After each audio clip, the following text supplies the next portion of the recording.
সামগুৰিত পুনৰ সক্ৰিয় হৈ উঠিছে নাৰী সৰবৰাহকাৰীৰ এটা চক্ৰ। ৰাজু শেখ নামৰ এজন যুৱকে ৰঙাগড়া গৰিয়াজন গাঁৱৰ দুগৰাকী নাবালিকাক ছিকিমলৈ নিয়াৰ সময়তে স্থানীয় ৰাইজৰ ৰোষত পৰে উক্ত যুৱকজন। বাগানৰ একাংশ দৰিদ্ৰ পৰিয়ালৰ যুৱতী, বিবাহিতা মহিলা আৰু নাবালিকাক বহিৰাজ্যলৈ সৰবৰাহ কৰি নাৰী দেহ চক্ৰক বিক্ৰী কৰাৰ গুৰুতৰ অভিযোগ আছে ৰাজু শেখৰ বিৰুদ্ধে স্থানীয় ৰাইজৰ। আজিও দুগৰাকী নাবালিকাক বিভিন্ন পলুভেনেৰে কামৰ সন্ধানত বহিৰাজ্যৰ ছিকিমলৈ সৰবৰাহ কৰাৰ চেষ্টা চলাওঁতে স্থানীয় ৰাইজে হাতেলোতে কৰায়ত্ব কৰি গতাই দিয়ে চামগুৰি আৰক্ষীক। বিগত বহু বছৰ ধৰি চামগুৰি গেন্ধেলি কছাৰী গাঁৱৰ ৰাজু শেখ নামৰ যুৱকজনে নাৰী সৰবৰাহকাৰী কাৰ্যত জড়িত হৈ থকাৰ অভিযোগ স্থানীয় ৰাইজৰ। অধিক তথ্যৰ বাবে ৰাজু শেখ নামৰ যুৱকজনক জেৰা অব্যাহত ৰাখিছে চামগুৰি আৰক্ষীয়ে। মোৰ ননৈচা বাগিচা, মই ননৈচা বাগিচাৰ গাঁওৰক্ষী বাহিনীৰ ছেক্ৰেটাৰী আৰু লগতে মই সদৌ অসম আদিবাসী ছাত্ৰ সন্থাৰ এডুকেশ্যন ছেক্ৰেটাৰী নগাঁও জিলা সমিতিৰ। আমি যোৱাকালি মই থানাত আহোঁতে মানে মিটিং এখন কৰিলোঁ। মিটিং কৰি পেলাই যাওঁতে মই দেখিছোঁ আমাৰ এইটো আদিবাসী ছোৱালী দুজনী দেখাৰ লগে লগে মই বাগানৰ ওচৰত ছাছপেক্ট কৰিলোঁ।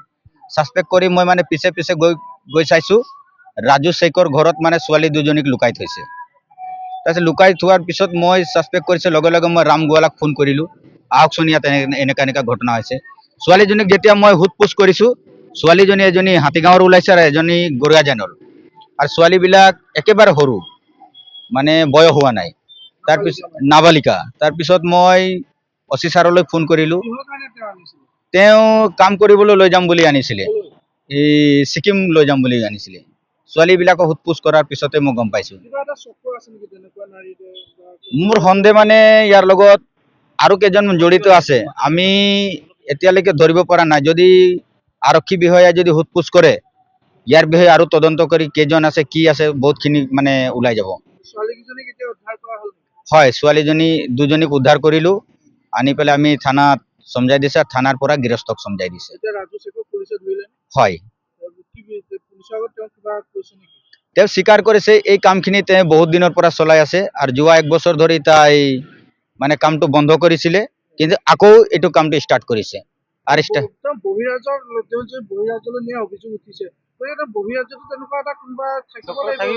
হয় হয় হয়, নিশ্চয় থাকিব।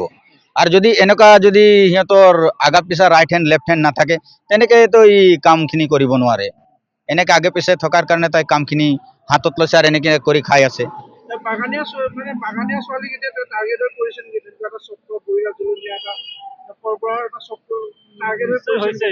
হয়, তেনেকেতো আমি এতিয়া দেখিছোঁ যে আমাৰ বাগানৰ ছোৱালীখিনিক লৈ গৈ আছে, তো টাৰ্গেট বনাই লৈছেহি।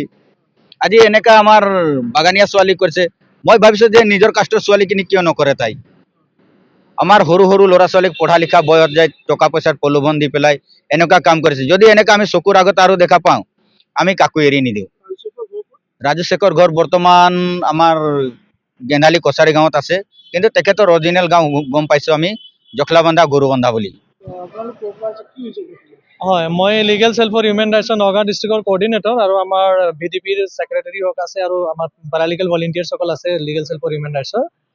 যোৱাকালি এটা ঘটনা হৈছিলে, দুগৰাকী নাবালিকা কন্যাক মানে ৰাতি এজন হিউমেন ট্ৰাফিকাৰ হয়, আচলতে তেওঁ নিজৰ ঘৰত ৰাখি পেলাই আজি ৰাতিপুৱা আৰু কেইবাজনী ছোৱালীক তেওঁ মানে ছিকিমলৈ কামৰ নামত ইয়াতে কামৰ প্ৰলোভন দি পেলাই বৰ্হি ৰাজ্যলৈ ছাপ্লাই দিয়াৰ এটা যোজা চলাইছিলে। আৰু তো এই গোটেই প্ৰচেষ্টাটোক আমাৰ পেৰালিগেল ভলেণ্টিয়াৰ বা VDPৰ যিসকল ব্যক্তিসকল আছে, আমি সকলোৱে মিলি তেওঁ এইটো যিটো প্লেনিং আছিলে এইটো ফেইলিয়ৰ হ'ল। আৰু ইমিডিয়েট তেওঁৰ নামটো হ'ল ৰাজু শেখ।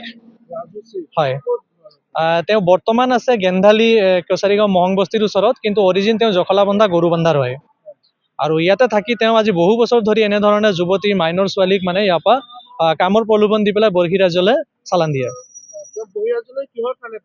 কামৰ বিনিময়ত দিয়ে বুলি কৈছে, কিন্তু তাত এতিয়া হয়তো অসামাজিক কামতো লিপ্ত কৰাব পাৰে, বা ইয়াৰ পৰা অসমৰ ছোৱালীক লৈ পেলাই বৰ্হি ৰাজ্য যেতিয়া কামত নিয়োজন কৰিব, এতিয়া কি কামত নিয়োজন কৰে সেইখিনিতো নাজানো। কিন্তু বৃহৎ ডাঙৰ এটা মানে নাৰী সৰবৰাহকাৰী চক্ৰৰ মানে লগত তেওঁ ইনভলভিং আছে। আৰু এগৰাকী মাইনৰ 16 বছৰীয়া ছোৱালী আৰু এগৰাকী 17 বছৰীয়া ছোৱালী।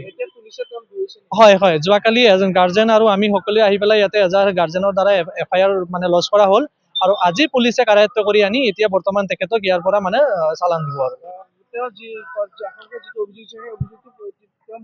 হয় হয়, তেখেতে অলৰেডি আমাৰ মানে ভাৰপ্ৰাপ্ত আৰক্ষী বিষয়াৰ ওচৰত আৰু আমাৰ ওচৰতে মানুহজনে স্বীকাৰ কৰিছে যে মই যোৱা 1 বছৰ ধৰি কৰা নাছিলোঁ, কিন্তু ইয়াৰ পূৰ্বে কৰিছিলোঁ আৰু বৰ্তমান এইটো মানে কৰিবলৈ ওলাইছিলোঁ আৰু এইটো মোৰ বহুত ডাঙৰ এটা ভুল হ'ল, ভৱিষ্যত দিনত নকৰোঁ বুলি তেওঁ স্বীকাৰ কৰিছে। কিন্তু তথাপিওতো আৰু এটা চাইল্ড ট্ৰাফিকিং হৈ আছে আৰু নাৰী সৰবৰাহ চক্ৰৰ লগত ইনভলভিং হৈ আছে, তো গতিকতে আল্টিমেটলি এনেকৈ হৈছে যে ঘৰৰ গাৰ্জেনকো ইনভলভ নকৰাকৈ বা নজনোৱাকৈ তেওঁলোকে এইটো মানে কিডনেপিং কৰি লৈ যোৱা নিচিনাহে কৰিছিলে। তো আমাৰ সন্দেহ হৈছে এইটো এটা বৃহৎ নাৰী সৰবৰাহ চক্ৰৰ লগত জড়িত হৈ থাকিব পাৰে। এতিয়া এজনকে মানে ধৰক পুলিচৰ দ্বাৰা কাৰায়ত্ব হৈছে, তো তেওঁ পুলিচে সোধ-পোছ কৰিলে নিশ্চয় আৰু উৰহি গছৰ ওলাব আৰু। আজি যদি মাইনৰ বা নাবালিকা কন্যা দুগৰাকীক যদি আমি উদ্ধাৰ কৰিবলৈ সক্ষম হৈছোঁ, নিশ্চয় ইয়াৰ লগত আৰু বৃহৎ চক্ৰ এটা এতিয়া আকৌ সক্ৰিয় হৈ উঠিছে যেন অনুভৱ হয়।